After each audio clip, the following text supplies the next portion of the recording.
नमस्कार, आप सभी का बहुत बहुत स्वागत है। आप देख रहे हैं विपक्ष ऑलवेज बेदम। मैं हूं परवीन शेख।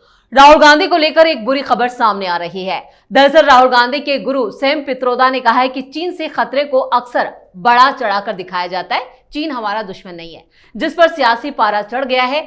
सियासी घमासान तो गौरव गोगोई की पत्नी एलिजाबेथ के पाक आईएसआई कनेक्शन पर भी मचा है। सीएम हिमंता के फैसले से पूरी कांग्रेस हिल गई है। हिल तो ममता बनर्जी की कुर्सी भी गई है। पश्चिम बंगाल में आरएसएस चीफ मोहन भागवत जमकर गरजे। संघ अब पश्चिम बंगाल में बीजेपी की जमीन तैयार करने में जुटा है। आरएसएस प्रमुख मोहन भागवत पिछले 10 दिन से पश्चिम बंगाल में डेरा जमाए हुए थे और अपने दौरे के आखिरी दिन भागवत ने ईस्ट वर्धमान इलाके में आरएसएस कार्यकर्ताओं को संबोधित किया और हिंदू समाज को एकजुट करने का बीड़ा उठाया। वहीं वर्शिप एक्ट पर सुप्रीम कोर्ट के रुख से भी विपक्ष में बवाल मचा है। तो कैसे विपक्ष की परेशानियां बढ़ी हुई हैं, इसी पर चर्चा के लिए स्टूडियो मौजूद हैं कैपिटल टीवी के editor in chief doctor Manish Kumar और एग्जीक्यूटिव एडिटर राजीव कुमार। आप दोनों का बहुत बहुत स्वागत है। धन्यवाद। राहुल गांधी की दिक्कतें कम होती नहीं है, लेकिन कोई ना कोई दिक्कतें और बढ़ा देता है। सैम पित्रोदा का बयान आया है जहां वो चीन को लेकर मोदी को घेरते रहे। अब वो खुद कह रहे हैं कि चीन हमारा दुश्मन नहीं। देखिए, सारा कुछ माल का कमाल है, माल का कमाल है। चेहरे उतरे हुए हैं सबके। ये कौन, ये सैम पित्रोदा? ये राहुल गांधी का गुरु ही नहीं है।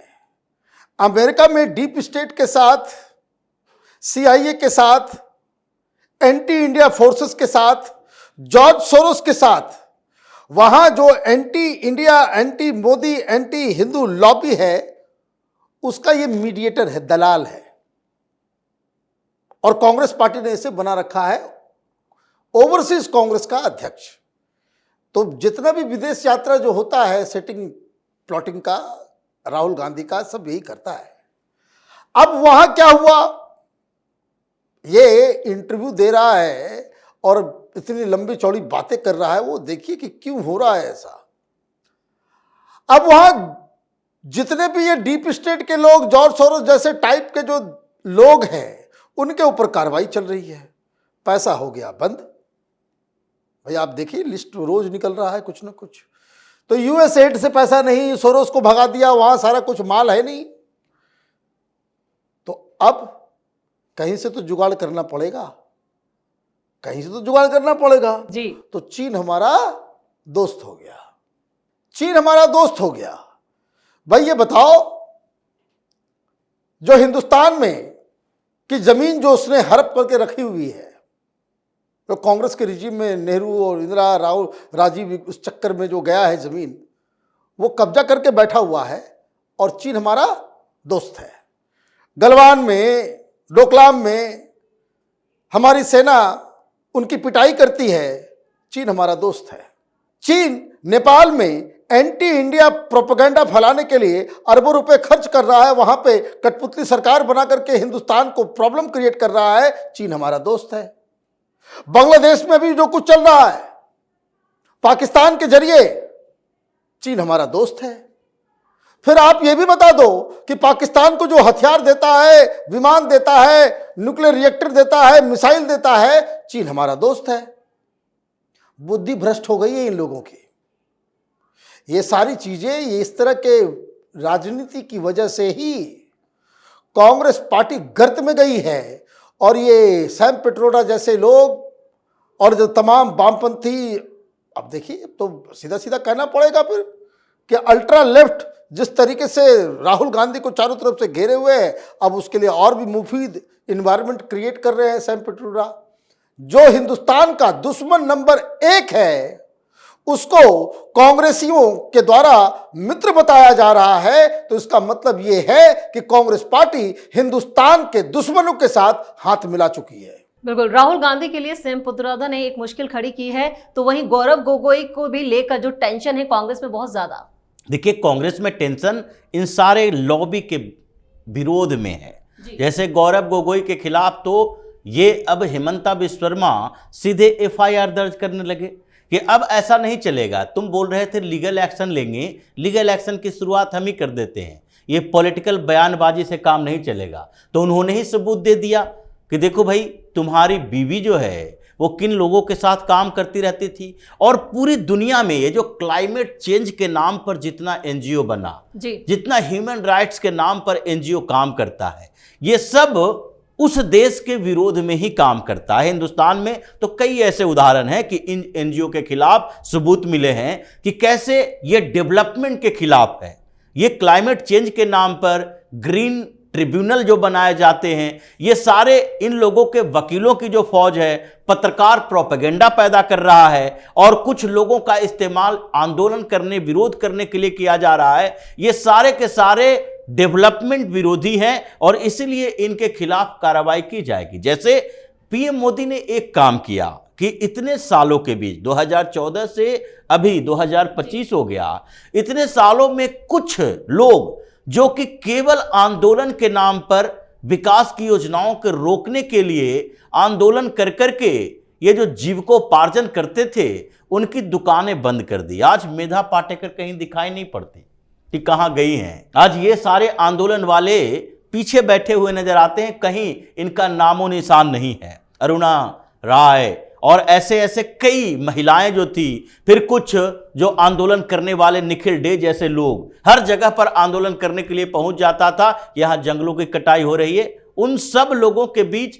ये एलिजाबेथ का नाम आया है कि पाकिस्तान के साथ सीधे तौर पर कैसे ये जुड़ी रही है और उसके इशारे पर कैसे गौरव गोगोई कुछ दिन के अंदर भारत सरकार के उन जो कमिटियों में अपनी भूमिका निगेटिव दिखा रहा था।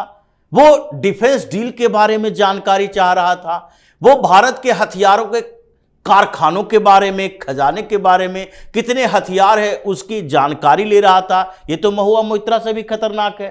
वो तो पैसा लेकर सवाल पूछ रही थी और ये तो पैसा लेकर न जाने क्या क्या सूचनाएं इकट्ठा कर रहा था। तो इसके कारण हिमंता बिस्व शर्मा ने एक शुरुआत की है एफआईआर दर्ज करके। अब आगे गौरव गोगोई से चलता हुआ राहुल गांधी तक पहुंचेगा, संसद में हंगामा होगा और कांग्रेस में इस बात को लेकर इतना ज्यादा विवाद है कि कई कांग्रेस के बड़े नेता नाराज इस बात से हैं कि हम कुछ नए नैरेटिव पेश करने की कोशिश करते हैं और राहुल गांधी, उसकी टीम उस नैरेटिव को तोड़ देता है और साबित करता है कि कांग्रेस पार्टी अभी एंटी इंडिया लॉबी के साथ ही सेटिंग गेटिंग कर रही है और ये देश विरोधी ताकतों वाली पार्टी है जिसका नेता अभी राहुल गांधी बैठा हुआ है। बिल्कुल, दिक्कतें कांग्रेस में बढ़ी हुई हैं। दिक्कतें तो पश्चिम बंगाल में ममता बनर्जी की भी बढ़ चुकी हैं। संघ ने जिस तरह से उनकी जमीन खिसकानी शुरू कर दी है, उससे दिक्कतें और वर्शिप एक्ट को लेकर भी टेंशन। देखिए, किसी को भी टेंशन होगा, किसी को भी टेंशन होगा। ये आरएसएस वाले ग्राउंड में चुपके चुपके क्या माहौल क्रिएट कर देते हैं कि हारी हुई बाजी हरियाणा में जीत जाते हो जी। ये घुस जाते हैं महाराष्ट्र में, वहां पूरी तरह से सिचुएशन ही बदल जाता है। इन लोगों का जो सबसे बड़ा सुपरस्टार जो कभी हार ही नहीं सकता, अरविंद केजरीवाल, ऐतिहासिक प्रचंड बहुमत के साथ जीतता था, वो आरएसएस वाले ने पंचर कर दिया। हाँ, तो टेंशन ममता बनर्जी को तो होना लाजमी है, क्योंकि वहां पे संघ प्रमुख पहुंच रहे थे और संघ प्रमुख ने क्या कहा। अभी देखिए, बहुत सारी खबरें आई थी, भाई हर जगह ये इस तरह मत बोलो, वो मत बोलो, लेकिन वर्तमान में जिस तरीके से उन्होंने इशारों में कह दिया कि बटोगे तो कटोगे। भाई आरएसएस किस लिए है? बोले भाई हिंदुओं को इकट्ठा करने के लिए, मतलब हिंदुओं को कोई बांट ना सके, इसलिए आरएसएस काम कर रहा है। और न सिर्फ वहां पे मीटिंग हुई, बल्कि पूरे बंगाल के पूर्णकालिक और ऑफिस बेरर और हर संगठन के लोग वहां पे आए। वहां पे वैसे ही प्लान बनाया जा रहा है जैसा प्लान हरियाणा में, जैसा प्लान महाराष्ट्र में और जैसा प्लान दिल्ली के अंदर में बाकायदा जिसके ऊपर काम किया गया। तो ममता बनर्जी तो पहले से ही जान रही थी कि ये आएंगे तो बड़ा दिक्कत होगा, तो परमिशन नहीं दिया। कोर्ट ने कहा कि शट अप, तुम इधर ये करो। अब दिक्कत क्या हुई है कि जो सेकुलर पार्टियां जो है ये अपनी ही लिए गड्ढा खोदने में जुटी हुई है। किसने कह दिया था भाई मुसलमानों को अलग से तुम बजट क्रिएट करो जी? तो उससे क्या हो रहा है, वहां पे हिंदू बेसिकली क्या है, अब एक ही तार, एक ही जो है पिछली बार जो चला वान कि आउटसाइडर इनसाइडर का, ये यूपी बिहार वाले बाहर के लोग आते हैं जाते हैं, और भारतीय जनता पार्टी के पास कोई उस तरह का चेहरा नहीं था कि जिसको आप प्योर बंगाली भद्रलोक का जो है वो रिप्रेजेंट करता हो। इस बार सिस्टम अलग इसलिए है क्योंकि आपके पास एक चेहरा भी है, अधिकारी जो हैं वो अपने आप को पूरी तरह से उन्होंने इस्टेब्लिश भी कर लिया है। दूसरी चीज़, उस तरह के जो तमाम जो ओपिनियन मेकर्स होते हैं हिंदू समाज के, और वो घूम घूम के जय श्री राम और हिंदू एकता की ही बात कर रहे हैं। तो ये मुझे लग रहा है कि जो डर लग रहा है ममता बनर्जी को, वो इसी बात को लेकर के लग रहा है। और थोड़ी सी मुझे तो ये भी हैरानी हो रही है कि थोड़ा बॉडी लैंग्वेज ममता बनर्जी का बदला हुआ है। स्वास्थ्य मुझे लग रहा है कि वो तो भगवान करे वो ठीक रहे, लेकिन वो दिख नहीं रहा है। वो एनर्जी जो ओज पहले नज़र आता था वो ममता बनर्जी में वो गायब नज़र आ रहा है।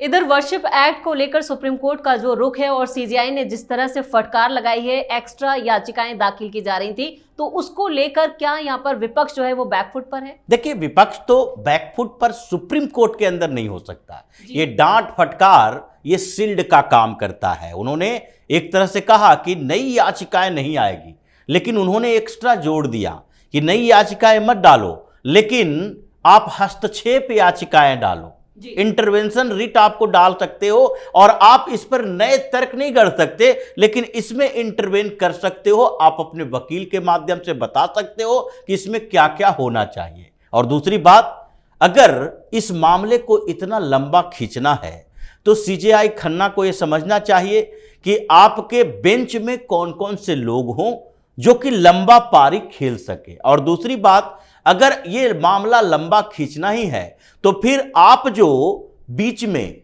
इंटरिम आदेश पारित करते हो कि अभी जब तक सुप्रीम कोर्ट का फैसला नहीं आ जाता तब तक किसी भी जगह पर, धार्मिक स्थल पर आप याचिका दायर नहीं कर सकते कि यहां दूसरे धर्म के कुछ अवशेष हो सकते हैं। यानी कि उनका इशारा तो मस्जिदों में था, दरगाहों में था, क्योंकि याचिकाएं इसी के लिए दायर की गई है कि अजमेर शरीफ में ढूंढा जा रहा है, संभल का विवाद सामने आया, और ऐसे 17 से 1800 ऐसे इस्लामिक साइट्स हैं, और उन जगहों की लिस्ट तैयार है कि कहां कहां इसके खिलाफ याचिका दायर की जा सकती है। और प्लेसेस ऑफ वर्शिप एक्ट के आधार पर रोका जा रहा है कि नहीं नहीं, आपको अधिकार ही नहीं है, क्योंकि सरकार ने कानून बना रखा है कि 1947 के बाद कभी भी उससे पहले वाले स्ट्रक्चर में चेंज नहीं किया जा सकता। अब सीजेआई खन्ना ने कह दिया जब तक सुनवाई पूरी नहीं होगी तब तक आप कोई याचिका दायर नहीं कर सकते। किसी भी मस्जिद में, दरगाह में, किसी भी जगह पर आप बता ही नहीं सकते कि यहां पर मंदिर के अवशेष हो सकते हैं। इसका मतलब है कि सीजेआई संजीव खन्ना 13 मई को रिटायर करने वाले हैं। अभी उन्होंने कहा कि 3 जजों की बेंच है जिसमें 2 ही जज हमें हैं, और तीसरा जज जस्टिस केवी विश्वनाथन अभी नहीं है। तो इसका मतलब इस पर सुनवाई नहीं करेंगे, अप्रैल में समय दे दिया गया। आप 13 मई को रिटायर कर जाओगे, फिर नए चीफ जस्टिस आएंगे, वो एक नई बेंच बनाएंगे, फिर उसके बाद जस्टिस संजीव कुमार रिटायर हो जाएंगे, उसके बाद आगे जस्टिस केवी विश्वनाथन रिटायर हो जाएंगे। तो ये रोटेट होता रहेगा। तो अगर 2, 3, 4 साल तक आप खींचते रहे तो क्या इंटरिम आदेश जो आपने पारित किया कि किसी भी जगह पर मस्जिद के अंदर मंदिर नहीं ढूंढे जाएंगे, वो फिर कोई याचिका दायर ही नहीं होगी। तो ये आदेश तो प्लेसेस ऑफ वर्शिप एक्ट से भी ज्यादा खतरनाक दिख रहा है जो सीजेआई और उनके जजों ने किया है। इसका मतलब है कि अगर जब तक सुनवाई पूरी नहीं होती है तब तक उस आदेश को वापस ले लें। इन लोगों ने लगातार ये काम किया है, चाहे कांवड़ यात्रा के समय हो, 15 दिन की कांवड़ यात्रा, आपने दूसरे दिन याचिका दायर की और आपने आदेश पारित कर दिया कि अगले आदेश तक यथास्थिति बनी रहेगी, कोई प्रशासनिक आदेश नहीं होगा, कोई नेम प्लेट नहीं लगाया जाएगा। आप पहले ही अंतरिम आदेश पारित कर देते हो और मामले को खींच लेते हो। अब सरकार के ऊपर निर्भर करता है, सरकार से मांगी गई रिपोर्ट और सरकार की तरफ से जो रिपोर्ट आएगा उस पर आगे सुनवाई होगी। देखते हैं कि ये जस्टिस और हिंदुओं के बीच का ये संघर्ष किस रुख को जाता है। चलिए, इस तमाम जानकारी के लिए और सटीक विश्लेषण के लिए आप दोनों का बहुत बहुत धन्यवाद। धन्यवाद। राहुल गांधी जो अब तक चीन पर मोदी को घेरते रहे, अब वो खुद चीन पर फंस गए हैं। यानी अब राहुल की हालत ऐसी हो गई है, ना तो निगलते बन रहा है और ना ही उगलते बन रहा है। वहीं बंगाल में हिंदुओं को एकजुट करने को लेकर संघ ने अपना अभियान तेज कर दिया है, जिससे ममता की जमीन खिसक रही है। यानी हिंदू एकजुट होगा और ममता का काम तमाम होगा। यानी विपक्ष ऑलवेज बेदम है। इस खास शो में इतना ही। वीडियो कैसा लगा कमेंट करके अपनी राय जरूर दें। वीडियो को लाइक करें, शेयर करें और कैपिटल टीवी को सब्सक्राइब जरूर करें। धन्यवाद।